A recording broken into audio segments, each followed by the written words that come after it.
یکم مئی کو ہم چھٹی تو کر دیتے ہیں، لیکن ہماری جو خواتین مزدور ہیں ان کو اس علامتی چھٹی کا کیا فائدہ ہے؟ یہ مزدوروں کا محنت کشوں کا دن ہے اور اس کو 135 سال پہلے کے ایک واقعے کے ساتھ منسوب ہوتا ہے، اور یہ علامت ہے مزدوروں کی جدوجہد کی اپنے حقوق کے لیے۔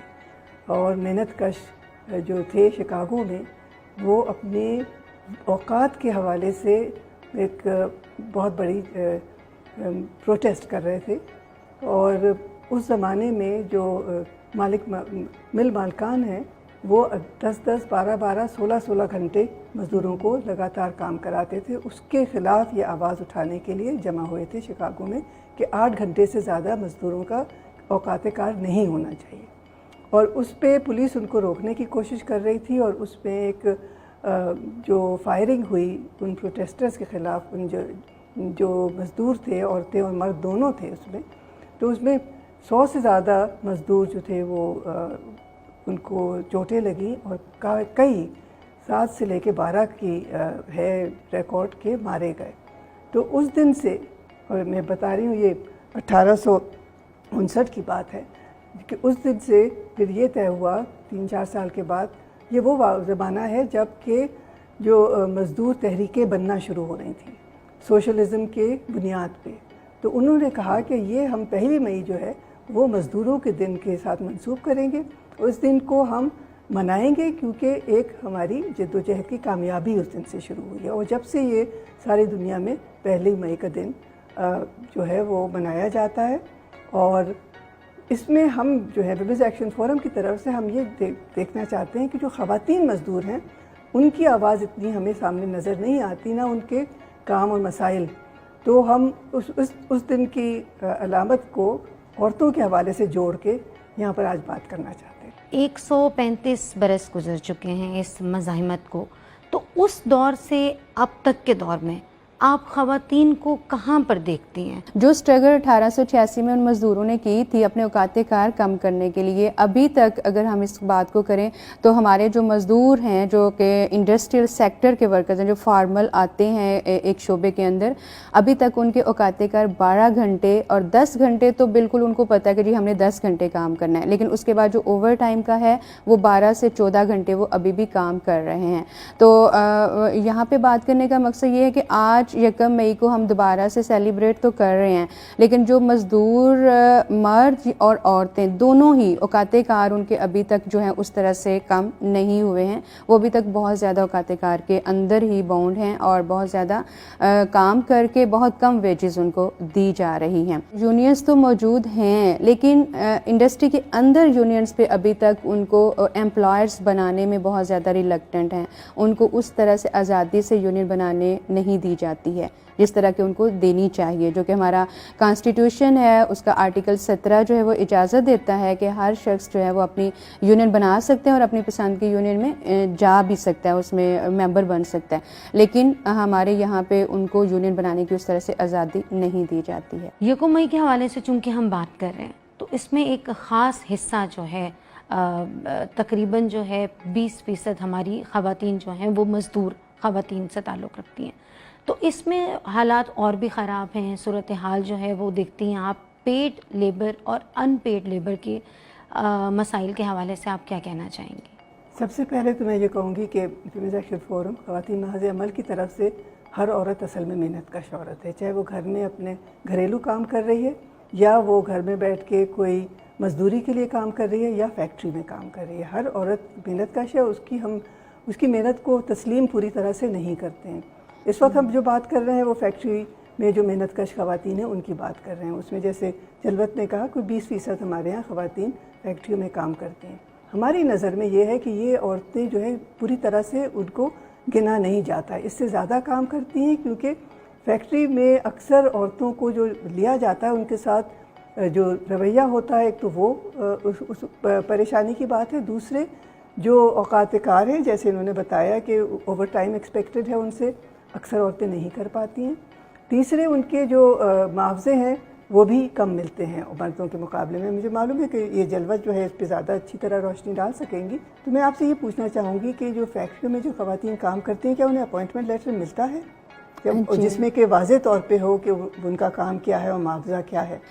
آپ نے خواتین کے حوالے سے پوچھا اور میں یہاں بڑے دکھ کے ساتھ کہنا چاہوں گی کہ ہمارے جو فیکٹری کے مزدور ہیں ان کو بھی اپوائنٹمنٹ لیٹر نہیں دیا جاتا، کیونکہ زیادہ تر کام جو مالکان ہیں انہوں نے کانٹریکٹ بیس پہ کر دیا. وہ ایک بندے کو لیتے ہیں، اس کو وہ کانٹریکٹ دے دیتے ہیں کہ یہ تم نے مال ہے، اتنی پروڈکشن کرنی ہے، وہ آگے سے بندے ہائر کرتا ہے اور بیبیاں خواتین ہائر کرتا ہے. اب وہ ان کو کانٹریکٹ لیٹر بالکل بھی نہیں دیتا ہے، اس کو بھی نہیں ملا ہوتا وہ جو کنٹریکٹر ہوتا ہے مالکان کی طرف سے.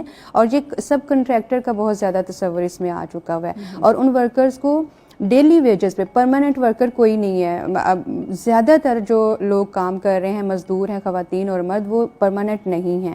بے شک ہمارے قانون کہتا ہے کہ 3 ماہ تک کوئی ورکر کہیں کام کر لیتا ہے تو وہ آٹومیٹکلی پرماننٹ ہو جاتا ہے، لیکن پرماننٹ کوئی بھی نہیں ہے. کسی کو بھی جاب سیکیورٹی نہیں ہے. جب مالکان کا دل کرتا ہے چھوٹے چھوٹے ایشوز پہ یا بغیر کسی ایشو کے ان کو فارغ کر دیا جاتا ہے، اور خواتین کو اور مردوں دونوں کو کانٹریکٹ لیٹر بالکل نہیں دیا جاتا ہے. ہمارا جو فیکٹری ایکٹ 1934 ہے اس کے اندر یہ ساری چیزیں لکھی ہوئی ہیں کہ خاتون کو پریگنینسی لیو 3 ماہ کی ہے ود پے.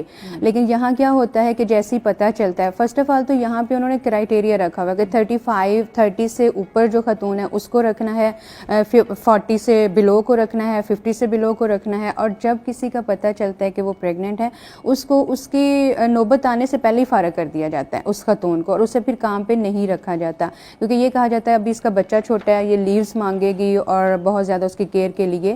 اس وجہ سے وہ نہیں ہے. اور ڈے کیئر سینٹر تو بالکل بھی نہیں ہے.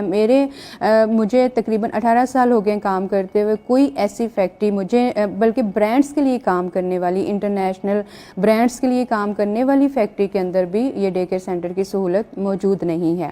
اور وہ خواتین اپنے بچوں کو گھر چھوڑ کے آتی ہیں. بلکہ میرے پاس ایک خاتون نے یہ شیئر کیا کہ ان کے پاس سے موبائل بھی لے لیے جاتے ہیں جب وہ اندر جاتی ہیں. بہت بڑی فیکٹری، میں نام نہیں لینا چاہوں گی یہاں پہ، وہ موبائلز اندر رکھ لیتی ہیں اور وہ اتنی پریشان ہوتی ہیں. چونکہ جب ہم کام کرنے پہ جاتے ہیں ہم اپنے کام سے 10 دفعہ فون کرتے ہیں بچوں کو کہ آر یو اوکے، ٹھیک ہو، کوئی مسئلہ تو نہیں. اس نے بولا کہ اس کو شام تک، صبح 8 بجے سے لے کے 6 بجے تک اس کے ڈیوٹی آورز تھے، اور 10 گھنٹے تو ان کو پتہ ہے، ورکرز کو یہ پتہ ہے کہ 10 گھنٹے ہے، کیونکہ ان کو یہ بتایا جاتا ہے کہ 1 گھنٹہ جو بریک کا آپ لیتے ہو نا وہ اس میں شامل ہے. ٹھیک ہے. اور ان کو نہیں پتا کہ وہ 8 گھنٹے کے ملازم، ان کو پتا کہ ہم 10 گھنٹے کے ملازم، اور جو 1 گھنٹہ دیتے ہیں وہ اسی میں سے ہے. تو ان کو ڈے کیئر سینٹر نہیں ہے، پریگننسی لیو نہیں ہے ان کے پاس، ان کو فارغ کر دیا جاتا ہے. پلس جو واش رومز کی سچویشن ہے، واش رومز علیحدہ سے ہیں، لیکن بہت سی خواتین نے میرے سے یہ شیئر کیا، فیصل آباد کی انڈسٹری کی خواتین نے اور لاہور کی نے بھی میرے سے شیئر کیا جب ہم ایک ریسرچ کر رہے تھے ان کے آکوپیشنل سیفٹی ہیلتھ کے حوالے سے. تو انہوں نے یہ کہا کہ واش رومز کے آگے جو ہیں وہ مرد کھڑے ہو جاتے ہیں، مین کہ وہ وہاں سے نکلتے سگریٹ پینے کے لیے، کچھ ان کی تھوڑی سی اور طرح کے ان کو مراد ملی ہیں، تو وہ کھڑے ہو جاتے ہیں. پھر ہم جانے میں بھی ہیزیٹنس فیل کرتے ہیں. پلس ان کو الاؤ نہیں ہے واش روم جانے کے لیے بھی، جس طرح ہم اسکول میں بچے پرمیشن لیتے ہیں اپنے ٹیچر سے، وہ ان کو لینا پڑتی ہے. اور یہ میرے لیے بہت زیادہ پریشان اور بہت زیادہ حیرت کی بات تھی کہ ایڈلٹ پرسن کیسے. یہی وجہ ہے کہ جب وہ واش روم نہیں زیادہ جاتی تو وہ پھر پانی نہیں پیتی ہیں، اور پانی نہیں پیتی تو پھر ان کے ساتھ اور بہت سے پرابلمس ہو جاتے ہیں. تو آپ خاور یہاں پر کہاں تک ان لوگوں کو سپورٹ کر سکتے ہیں، ان کو مزید جو ہے ان کے لیے مدد کی جا سکتی ہے، اور ان کی آواز کو آگے تک کس طرح سے پہنچایا جا سکتا ہے؟ اس میں خواتین محاذ عمل کیا سٹینڈ لیتی ہے؟ ہمارا تو مطالبہ یہ ہے کہ سب کو برابر کا، جو کام کر رہے ہیں اس کا معاوضہ برابر ہو، عورتوں اور مردوں دونوں کا. دوسرے جو قانون نے جو مراد دی ہیں اور جن کو کہ جس کا تحفظ انہوں نے وعدہ کیا ہے ہمارے قانون نے اور آئین نے، وہ پوری طرح سے ملنا چاہیے نا. کیوں نہیں عورتوں کے لیے جو جہاں کام کر رہی ہیں وہاں پر پورا محفوظ ماحول کیوں نہیں ہے، ان کی ضروریات پوری کیوں نہیں ہو سکتی؟ ساری مزدور عورت جو ہے وہ مزدور عورت ہے، اور اس کی جو منیمم ویج ہے اس کی وہ منیمم ویج اس کو ضرور ملے. جہاں بہتر کام کر رہی ہے زیادہ اس کو معاوضہ ملنا چاہیے، اس کو وہاں اس کے کام کے حوالے سے مناسبت سے اس کا معاوضہ اس کا بڑھنا چاہیے. اس وقت جو یہ تفریق کی ہوئی ہے نا، جس کی وجہ سے استحصال ہوتا ہے. کانٹریکٹ ورکرز ہیں، کسی کے سامنے جواب دہی نہیں ہے، نہ آپ کو معلوم ہے کہ آپ کس سے مطالبہ کریں. ان کو سب کو ایک مزدور طبقہ، ایک مزدور، سب مزدور ہیں، چاہے وہ کھیت مزدور ہیں، چاہے وہ فیکٹری مزدور ہیں، چاہے وہ کانٹریکٹ. تو ایک تو یہ بہت بڑی ہماری طرف سے مانگ ہے. دوسرے یہ کہ جو قانوناً ان کو برات ہیں، میٹرنٹی لیو ہے، میڈیکل لیو ہے، میڈیکل لیو نہیں دی جاتی ہے، کیونکہ اگر آپ ٹیمپریری ورکرز ہیں تو پھر آپ کو کہا جاتا ہے کہ آپ کی یہ حق نہیں ہے آپ کو. تو یہ سب اس کو سمپلیفائی کرنا چاہیے سارے اس کو. دوسرا یہ کہ مانیٹرنگ اچھی ہونی چاہیے. حکومت قانون بنا دے اور اس کا اطلاق نہیں ہو تو ذمہ داری تو حکومت پہ ہوتی ہے نا. اور حکومت کو جو مل مالکان ہیں ان کے ساتھ مانیٹرنگ کا سسٹم ہونا چاہیے. انسپیکٹرز آ کے مزدوروں سے بات کریں، صرف ایڈمنسٹریشن سے اور اونر سے بات کر کے نہ جائیں. تو یہ سب باتیں ہیں جو کہ کرنی چاہیے. اور ہمارے یہاں کچھ فیکٹریز ایسی ہیں جو کہ عورتوں کی جو حقوق بنتے ہیں ان کو پورا بھی کرتی ہیں. تو یہ سب کے لیے ہونا چاہیے. تو ہماری طرف سے جو خواتین محاذ عمل کی طرف سے تو آواز یہی اٹھتی ہے کہ جو محنت کرتا ہے اس کو محنت کا پورا معاوضہ ملے. عورتوں کے لیے کام کرنے کی جگہ کو محفوظ بنایا جائے اور ان کو جو فیصلہ سازی کے جو ادارے ہیں اس میں ان کی نمائندگی ہونا ضروری ہے، ورنہ ان کا استحصال ہی رہے گا اور ہم استحصال کے خلاف ہیں.